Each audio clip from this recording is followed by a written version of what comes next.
Hello everybody, Damo back for some more StarCraft 2 Heart of the Swarm action, and today we have Grubby's Grubby playing in the bottom center of Polar Knight's map, and up in the top center we have Millennium's Dayshi. Get ready to be impressed here, as there's been lots of great stuff from both these players. Both of these players are currently playing in the WCS Europe right now, and there will be a link down below. They did play today. I'm not sure if either of these players got eliminated in the round of 32 or the round of 16, but one of them I believe is moving to the round of 8. You'll be able to check that out. You can look on there. I believe they play tomorrow as well. There'll be a link for that down below. And if you notice this UI, if you watch the WCS at all for any time, you'll notice that they use this exact layout. I saw it and I loved it, and I decided to look up online and I found out where to get it, and I did get this UI. I think it is absolutely perfect, and I think it'll do very well for us, and we'll find out how well. And here we go, though. Let's find out a little bit about our players, though. Let's get on to Grubby right here. Grubby's name actually comes from when he played Dungeons & Dragons with his older brothers. Originally, it was Grubtor Steelheart. He was given the nickname Grubby when playing with others over the internet. Later, he kept the nickname, replacing his original. But at the time, he wasn't aware of the English meaning of the word and claims to be unsure as to whether he would have actually kept the name if he would have known at that time. So kind of being like, oh, that might be an insult. Now, something I want to show you guys, which I think is absolutely awesome on Grubby's part here, and we'll slide over, is look at this. It's a picture of his face is his icon. That's his logo. Grubby's Grubby, and it's a picture of his face with his tongue sticking out. How awesome is that? Little SCV worker over here going to be kind of investigating. But a little bit of more information about Grubby here, if you wanted to know. He played the Orc race in Warcraft 3. And he is known as the King of Orcs even after transitioning into StarCraft. So he doesn't even play Warcraft 3 anymore, and he's still known as King of the Orcs. That is awesome play. He's ranked in the top 10 Warcraft 3 players in terms of winnings each year since 2004. You guys, that's 10 years ago, and he's still ranked top 10 of all the Warcraft 3 players. I know Warcraft 3 might be dead now for tournaments. I don't know. I never really got into the Warcraft 3 scene. I wasn't a big fan of it. I was a huge fan of Warcraft and Warcraft 2. But Warcraft 3 just didn't float my boat. He actually organized his own invitational called Grubby StarCraft 2 Series Pro Invitational, and he was the host of it. I don't know how big the prize pool was or anything, but that's kind of cool. And for Warcraft 3, he actually played in 3 different clans. It was 4 Kings, Meet Your Makers, and Evil Geniuses. Evil Geniuses does currently have a StarCraft group as well.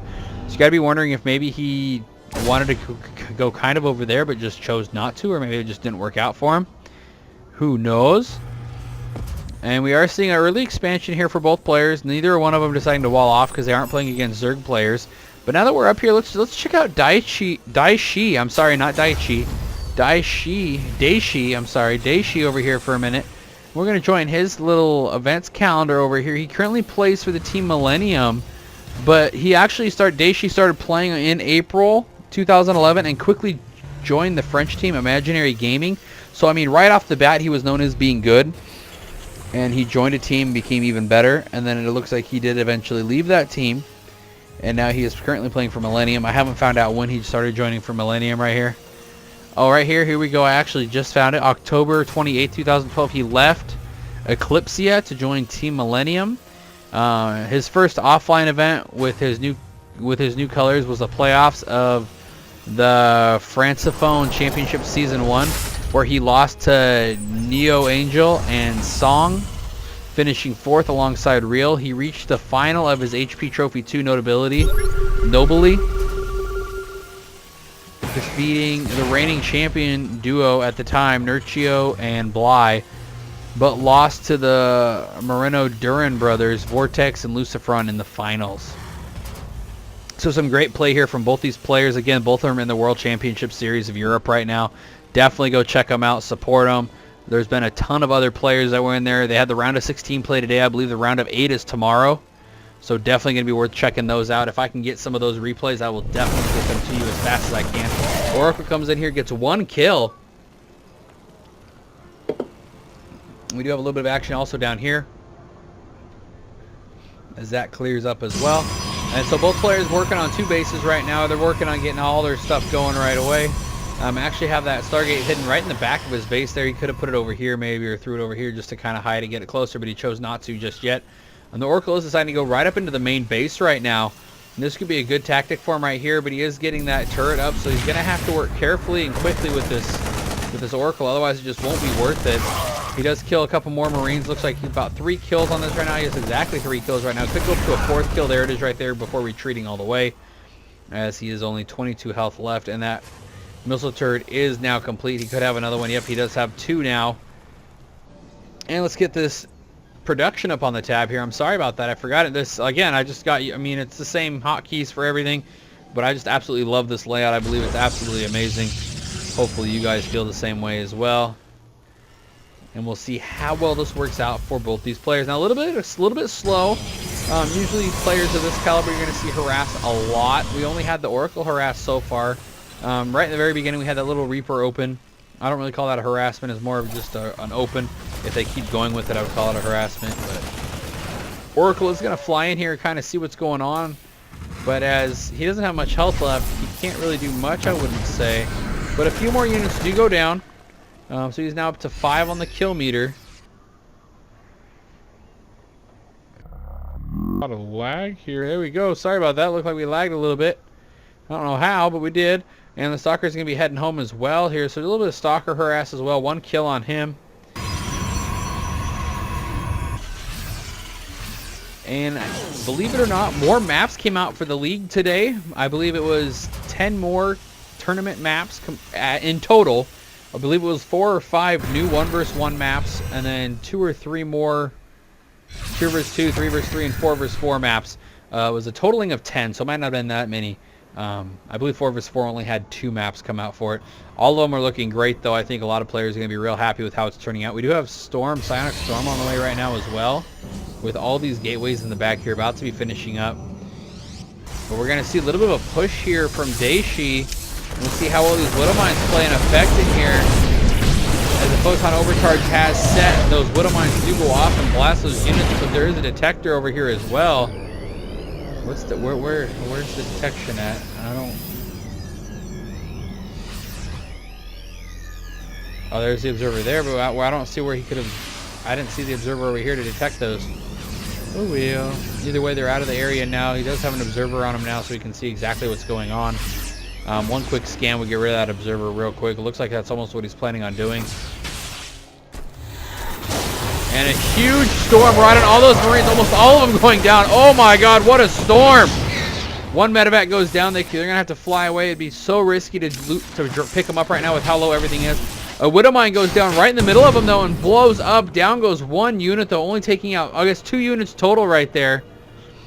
But it looks like he is going to get this other Nexus on the way, which will put him in the lead for bases here. But this Widow Mine has not been seen yet. This could be very dangerous, as he'll be ready to fire yet again. Looks like we're going to see a little bit more of an advancement here. A few more bunkers going down. They won't be in time, but as that whole army is waiting for him, the Protoss player Grubby will decide to retreat just for a little bit. He does go over here to make sure that 3rd base has been taken. He also has a drop coming in over here, as this whole base is under attack right now, as they're just slowly poking themselves in and retreating. And we are going to see another command center just now being built. We could see a lot more harassment. This could be just choosing to stay here the entire time, just to see when that 3rd base is actually going to be placed. We do have a pylon here, a forward pylon getting ready, so we are getting ready to see an attack here. He is going to start harassing right away, though. He can put these right on the edge so that missile turret does not see him. There it is right there. The missile turret does see it. A huge storm on those SCVs. Oh my god, so much right there. 12. High Templar gets 12 kills right there. And a huge Zealot warp in right there. They're going to start taking out everything in his path. A couple Vikings right there. He'll go ahead and get that warp prism out of there. And this harass will do massive, massive damage to the economy. And right when that's about to finish up, they have his whole army over here. He actually does Storm, and then he decides to turn it into an Archon. If this finishes, that could be bad news bears right here. And we are going to see a little bit of an attack over here as well, but this is too well fortified right now at the moment. The Archon does go down. Everything goes down. It seems to be settling down over here as he will get set. And these bunkers look like they might just be a little bit too much for him right now.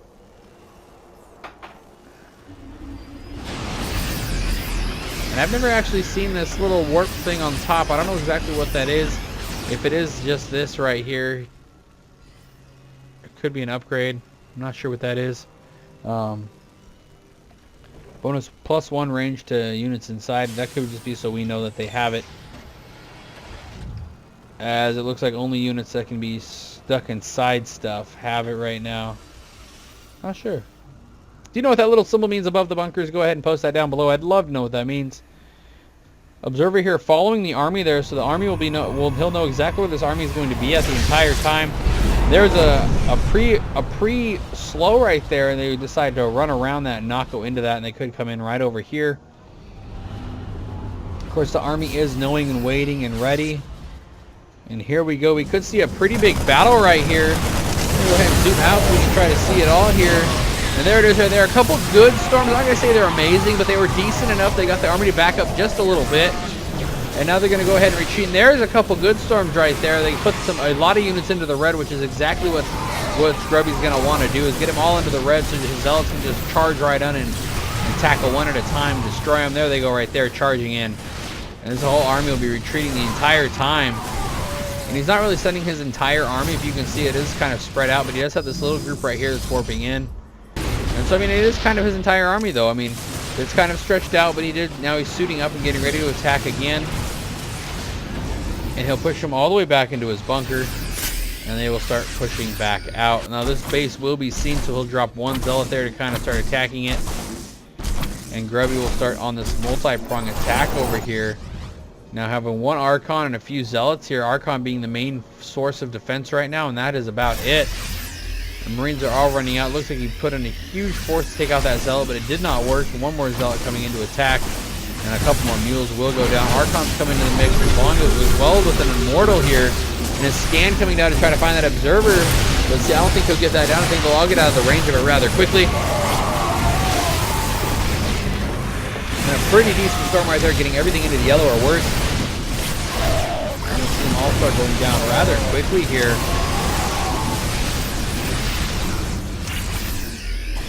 This Archon will just kind of sit back. He does have 4 kills.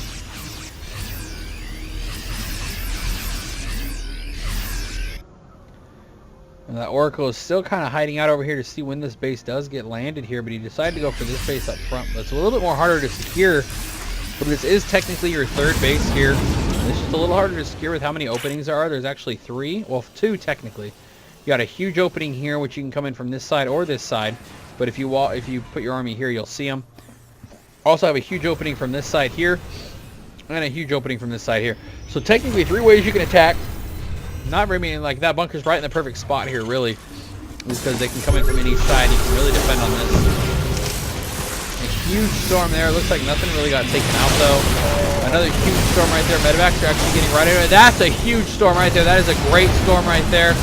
That third storm actually hit right in the perfect spot that he wanted it to. Widowmine blows up, taking out more of his units than his opponents. And this is where Grubby looks like he might actually have this one won. So great timing here. He's pushing over here. He's also pushing up over here. There's no units in these bunkers, so not very good maneuvers there. And then a huge battle over here, though. The base will have to lift off, but it is in the red, so it will go down regardless. And there's the GG from Dayshi. So game 1 does go to Grubby. I hope you guys enjoyed. Make sure you guys subscribe if you liked it. There's tons of more content on the way all the time.